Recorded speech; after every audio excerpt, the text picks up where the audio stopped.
نحمده ونصلي على رسوله الكريم اما بعد فاعوذ بالله من الشيطان الرجيم بسم الله الرحمن الرحيم ربي اشرح لي صدري ويسر لي امري واحلل عقدة من لساني يفقهوا قولي ربي زدني علما اللهم فقهنا في الدين۔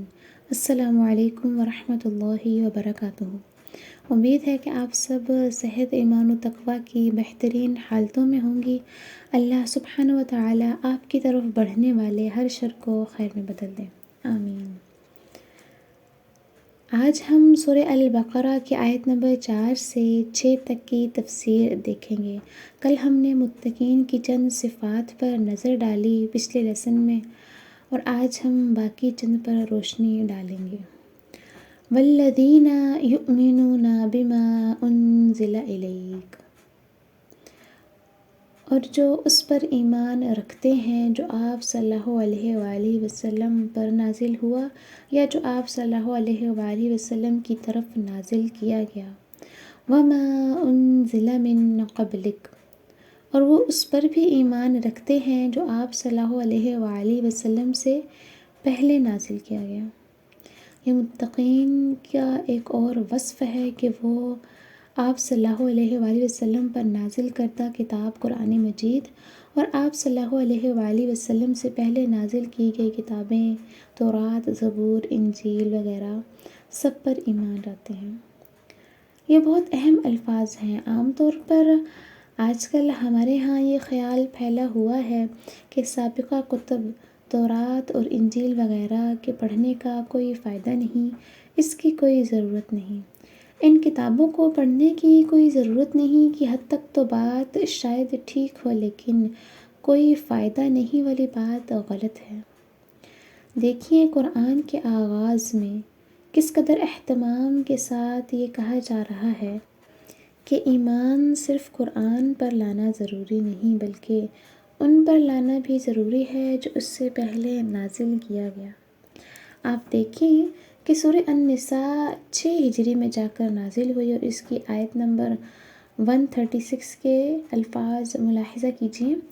یا ایھا الذین آمنوا آمنوا باللہ ورسولہ والکتاب الذی نزل علی رسولہ والکتاب الذی انزل من قبلک، اے ایمان والو، ایمان لاؤ اللہ پر اور اس کے رسول پر اور اس کتاب پر جو اس نے رسول اللہ صلی اللہ علیہ وآلہ وسلم پر نازل کی، اور ان کتابوں پر بھی ایمان لاؤ جو آپ صلی اللہ علیہ وآلہ وسلم سے پہلے نازل کی گئیں۔ چنانچہ تورات، زبور، انجیل اور مصحف ابراہیمی پر اجمالی یقین کی اہمیت کو آپ یہاں سمجھ لیجیے۔ آج ہم یہ سمجھتے ہیں کہ کیونکہ ان کتابوں میں تحریف ہو چکی ہے اس لیے ان کتابوں کی کوئی بات قرآن پر حجت نہیں ہوگی۔ ایسا نہیں ہے۔ جو حکم قرآن کے احکامات اور تعلیمات سے ٹکرائے گا ہم اسے رد کر دیں گے اور ان کتابوں سے کوئی شے دلیل کے طور پر پیش نہیں کریں گے، لیکن جہاں قرآن کی نفی نہ ہو رہی ہو وہاں ان کتابوں سے استفادہ اٹھانے میں کوئی حرج نہیں۔ بہت سے ایسے حقائق ہیں جو ہمیں ان کتابوں سے ہی ملتے ہیں۔ مثال کے طور پر انبیاء کے مابین زمانی ترتیب ہمیں تورات سے ملتی ہے، قرآن میں نہیں ہے۔ اسی طرح حضرت ابراہیم علیہ السلام، حضرت اسحاق، یعقوب، انبیاء بنی اسرائیل، موسیٰ اور عیسیٰ علیہ السلام کی تاریخ ہمیں تورات سے زیادہ تفصیل سے ملتی ہے، اور اس اعتبار سے سابقہ کتب کی اہمیت کو پیش نظر رکھنا چاہیے۔ وَبِالْآخِرَةِ هُمْ يُوقِنُونَ، اور وہ آخرت پر یقین رکھتے ہیں۔ غور کیجیے گا، اوپر متقین کی تمام صفات میں ایمان کا لفظ استعمال ہوا، یہاں یقین کا لفظ کیوں استعمال ہو رہا ہے؟ واقعہ کچھ یوں ہے کہ انسان کے عمل کے اعتبار سے سب سے مؤثر چیز ایمان بالآخرت ہے، کیونکہ اگر انسان کو اس بات پر پختہ یقین ہو کہ روز قیامت مجھے میرے تمام اعمال کا حساب اللہ کو دینا ہے تو اس کے عمل خود بخود درست ہونا شروع ہو جائیں گے، اور اگر یقین نہ ہو تو توحید محض ایک عقیدہ بن کر رہ جاتا ہے۔ آگے آیت نمبر 5، اولئک علی ھدی من ربہم، یہی وہ لوگ ہیں جو اپنے رب کی طرف سے ہدایت پر ہیں۔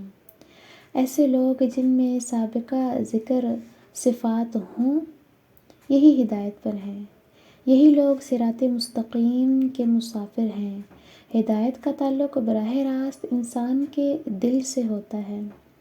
جسے ہدایت کی جتنی طلب ہو اور جتنی دل میں خدا خوفی ہو اور متقین کی صفات جو ہم نے پہلے پڑھی، وہ جس شخص میں جتنی زیادہ پائی جائیں گی، اسے اتنی ہی زیادہ ہدایت ملے گی۔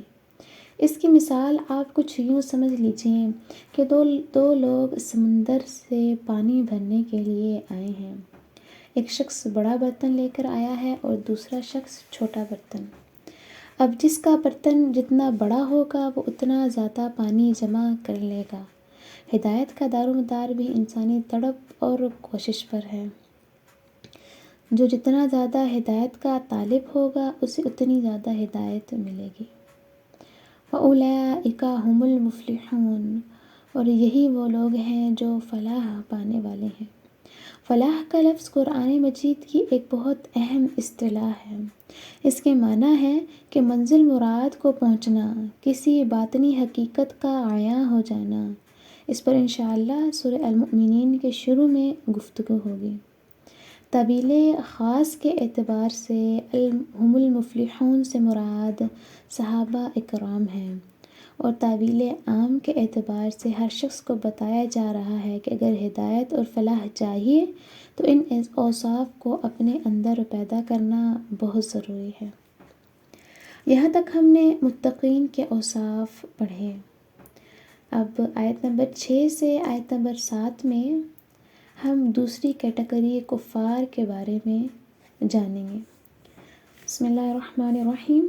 ان الذین کفروا سواء علیہم اانذرتہم ام لم تنذرہم لا یؤمنون، یقیناً جن لوگوں نے کفر کیا، یعنی وہ لوگ جو کفر پر اڑ گئے، ان کے لیے برابر ہے کہ اے محمد صلی اللہ علیہ وآلہ وسلم آپ انہیں انذار فرمائیں، ڈرائیں یا نہ ڈرائیں، وہ ایمان لانے والے نہیں۔ یہاں مراد وہ لوگ ہیں جنہوں نے کفر کیا اور پھر وہ اپنے کفر پر اڑ گئے۔ حق کو سمجھنے اور پہچاننے کے باوجود محض ضد، ہٹ دھرمی اور تعصب کی وجہ سے یا تکبر اور حسد کی وجہ سے کفر پر اڑ گئے تو ان لوگوں کی قسمت میں ہدایت نہیں ہے۔ ایسے لوگوں کا معاملہ یہ ہے کہ محمد صلی اللہ علیہ وآلہ وسلم ان کے لیے برابر ہے کہ آپ انہیں سمجھائیں یا نہ سمجھائیں، ڈرائیں یا نہ ڈرائیں، انذار فرمائیں یا نہ فرمائیں، یہ ایمان لانے والے نہیں۔ کیونکہ سوئے ہوئے شخص کو تو جگایا جا سکتا ہے، آپ جاگے ہوئے شخص کو مزید کیسے جگائیں گے؟ یہی مثال اہل مکہ اور قریش کے سرداروں کی ہے کہ ان کے دل و دماغ گواہی دے چکے ہیں کہ آپ صلی اللہ علیہ وآلہ وسلم اللہ کے نبی ہیں۔ قرآن نے ان پر حجت تمام کر دی ہے۔ وہ مانتے ہیں کہ وہ قرآن کا مقابلہ نہیں کر سکتے، یہ محمد صلی اللہ علیہ وآلہ وسلم کا ایک مکمل معجزہ ہے، اس کے باوجود وہ ایمان نہیں لاتے۔ تو یہ آج کی ہماری تھوڑی سی تفصیل تھی۔ میری کوشش ہوتی ہے کہ ہم کم پڑھیں مگر مؤثر پڑھیں۔ جو پڑھیں اسے اپنے عمل میں لانے کی کوشش کریں اور اپنے کردار کا جائزہ لیں۔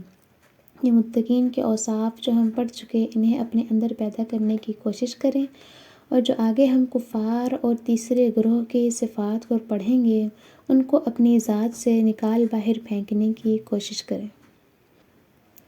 لیکچر کے جتنے بھی کوئز ہوں گے اور کوسچن ہوں گے وہ انسٹاگرام سٹوری پر شیئر کر دیے جائیں گے۔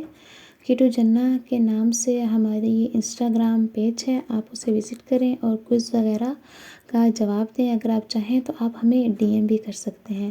اگر اس لیکچر کے حوالے سے آپ کے کچھ سوالات ہوں تو آپ انہیں کمنٹ باکس میں پوچھیں، میں انشاءاللہ کوشش کروں گی کہ آپ کو ضرور جواب دوں۔ وآخر دعوانا ان الحمد للہ رب العالمین۔ السلام علیکم ورحمۃ اللہ وبرکاتہ۔